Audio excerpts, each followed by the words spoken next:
While traveling across the vast digital wasteland known as itch.io, I have seen many things and played many games. Some were interesting, some were silly, and some were flat out weird. Of course, I've played many horror games there as well. Indie horror games from itch.io just hit different, you know? They're more like experiences and deep dives into the creator's mind and psyche. Refreshingly desolate, but alarmingly intimate at the same time. After a while though, everything just blends in together and ends up being the same abstract interactive experience over and over. As a result, I can't find a game that will leave a lasting impression on me. Until now, that is. Because I found a multimedia artist whose works are so abrasive, violent, and just fucked up in general that I had to take a moment and contemplate, saying to myself, wow, that really made me feel something, and that rarely ever happens these days. His name is Frederick Maheux, but online he is known as Death Orgone, and what a fitting name that is, because his art harvests the esoteric energy of chaos, death, and destruction and expresses it into disgustingly beautiful abominations.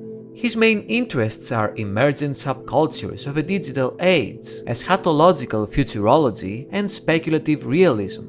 Besides his work in experimental and documentary cinema, he creates noisy video games, produces industrial music under the name Unregard, and practices the art of analogic collages. A jack of all trades, so to speak, and a very prolific and passionate artist. Now, I have to warn you, what you're about to experience isn't going to be pretty. Flashing lights, loud noises, jump scares, blood, gore, scrambled pornographic images, and substance abuse.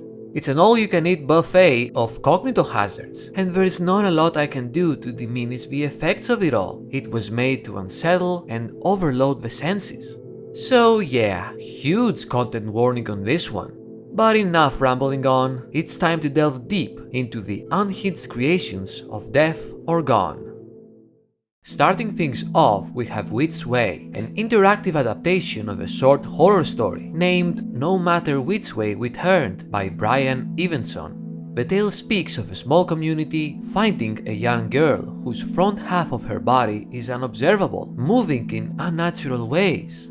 In the end, the girl is abandoned and the protagonist is driven mad by her unseen face.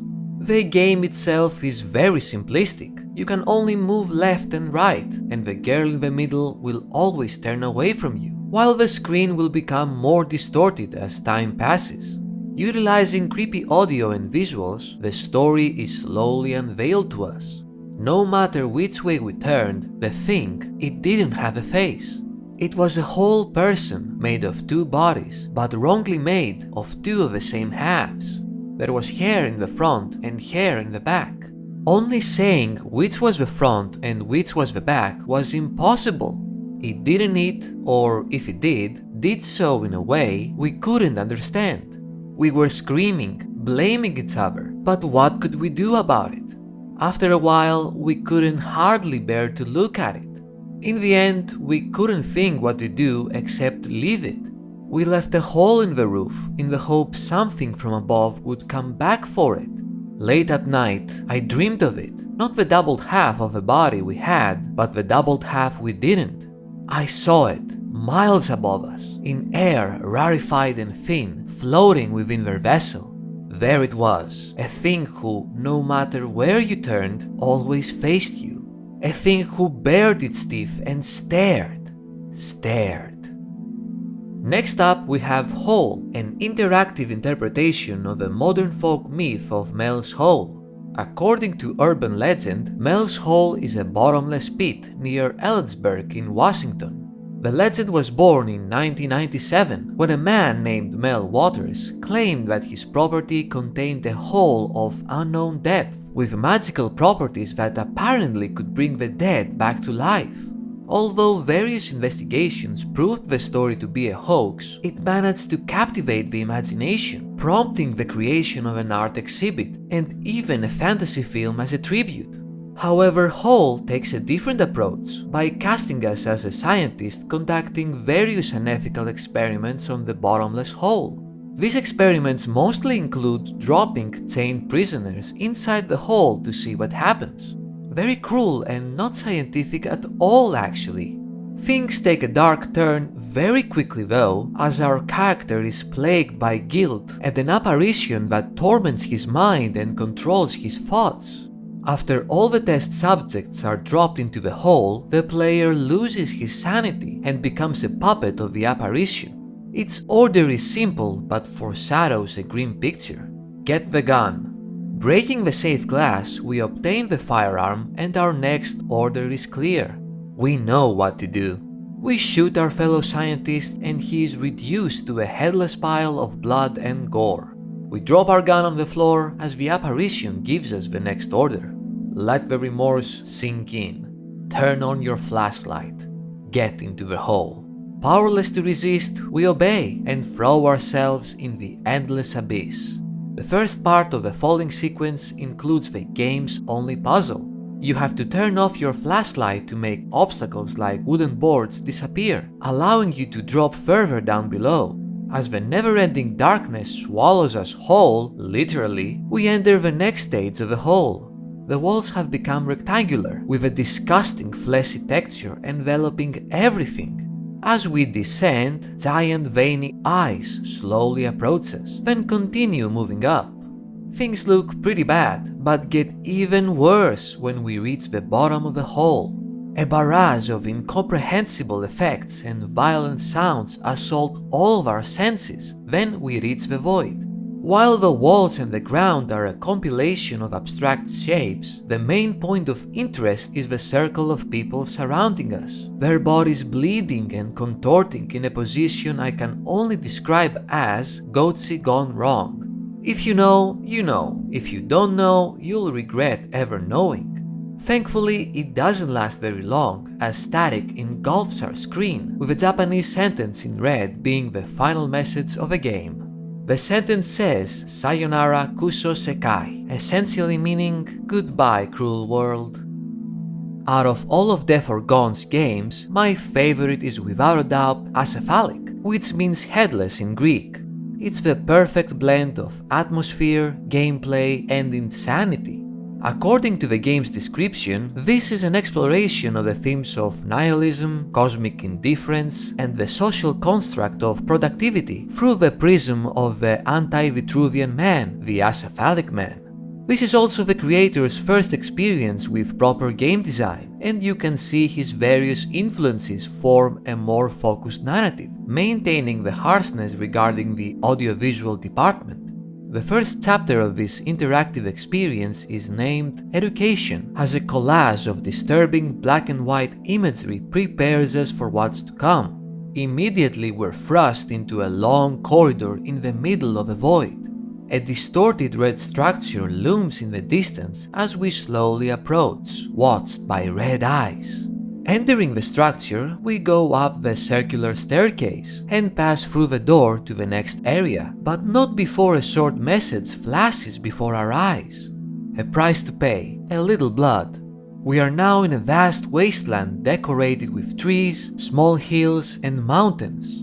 The color scheme is sickly, to say the least, but regardless we press on, interacting with various sacrificial altars, which look like blood fountains with a poor soul impaled on top of them. Approaching the altars, we receive various messages which flesh out this doomed world a bit and teach us of the price that we need to pay. The price to pay to learn to live its flesh. The price to pay to forget how everything wishes to collapse. The price to pay to learn how to be useful. The price to pay to forget what threatens us out of our sight. The price to pay to learn how to become electricity. The price to pay to forget the panic of our entrails. The price to pay to learn how to be desired. The price to pay to forget the taste of the void. And finally, the price to pay to learn how to become speed. The price to pay to forget the nightmare of becoming. We enter a giant building, vaguely resembling a castle or a corporate establishment, and find a large floating brain inside. One final message appears before the brain explodes, overwhelming the screen with noise and its entrails. A price to pay, a little blood. The next chapter is named Contamination, and it begins inside an abstract representation of a residential area, complete with unfinished buildings that all look the same, and headless people mindlessly floating and following random paths. We reach a small cemetery with gravestones that each have their own little inscription. Our world crossed with cosmic death. This fog comes from within us, the void of our screaming mouths, swallowed by negative force, primate brains crushed by the vision, an atrocious end. Near the red gravestone with the message System Error, there is an underground passage of red and flesh. Dropping down, we acquire a shotgun, and as the screams of violence echo in our ears, we know what to do. We blast the infected eyes of a large head pinned to a wall, and while it bleeds profusely, the screen falls apart and we are transported back to the residential area. Our goal is clear, and we methodically execute every headless creature wandering the streets. With our mission complete, we are immediately assaulted by loud noises and violent glitches, as everything disappears and we fall inside the pit of tendrils. We've reached the final chapter, named Reincarnation. An endless black void surrounds us, with bodies hanging from the ceiling. One of them has fallen on the ground though, and as we approach, it says, Textures Melancholia, Variations Nostalgia, Strobing Eternity of Absolutes and Emptiness. We are transported into a rather gruesome scene of people slashing each other's throats inside the futureless white cube. Amidst all the violence, we pursue a headless body, teleporting around the cube. Finally catching up, it says, Piercing jealousy for my rotting corpse. But even if my shell crashes in a celestial body, I will be duplicated. The next stage is, how can I describe it? It's a giant room of scrambled porn basically. Nothing graphic is shown because everything is distorted, but you can still tell what each scene depicts. With pills randomly falling from the sky, we receive our next message. I understand what I did light years later. All the tremors sculpted this nightmare. The next room is even worse than the previous one, a giant fleshy structure with razor blades tearing into the skin, blood endlessly pouring out from the gashing wounds. Broken bodies along with their heads drop from the sky, and tentacles sprout from the ground. Another message appears. The corpses multiplying at each expiration, the disfigured innocence of each inspiration. Something cruel watches outside this dimension. It joyfully manipulates the gravity of my libido. The game ends with us falling inside a gaping red hole as black and white images fade into view, and the final message completes the nightmare. This cruelty and joy can only be mine. Hatred is a solid matter. Following up on the horrors of Acephalic, we have two more entries to cover. While they're both incredibly unique, they don't follow any particular plot and are more focused on providing an interesting interactive experience. Thus, I won't have much to say about them. In any case, first up we have Hyperdeath. You are the object. You freed yourself from the subject. The subject needs to reincorporate you in the symbolic order.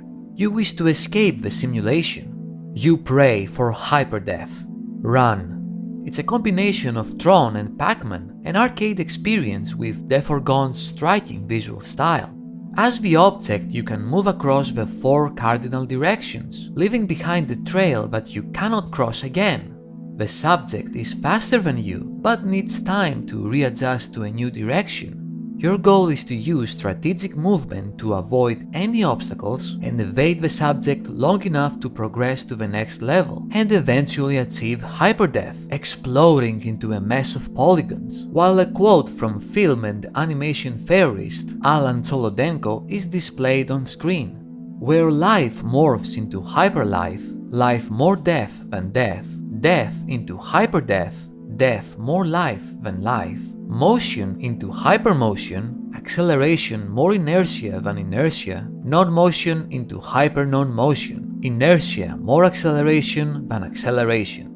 While the animatic figure of life-death for me never not operating in animation, its hyper-animatic form is that of hyper-life-death, a life without life, a death without death, a life-death without life-death, a life and the living more dead than dead, and a death and the dead more alive than alive. Here we pass from death as absence to the absence of death. Here death has met its death and lives on beyond it, as does life do as life. Overall, it's fairly simple and surprisingly fun after you adjust to the game's presentation and controls. Exophilia, on the other hand, is not even a game, but an interactive visualizer of Frederick's harsh industrial noise album. Each track is its own hellscape you can explore and interact with. The combination of the brutal audio and the nightmarish visuals certainly provides an overwhelming experience that will undoubtedly blow your mind, metaphorically and literally.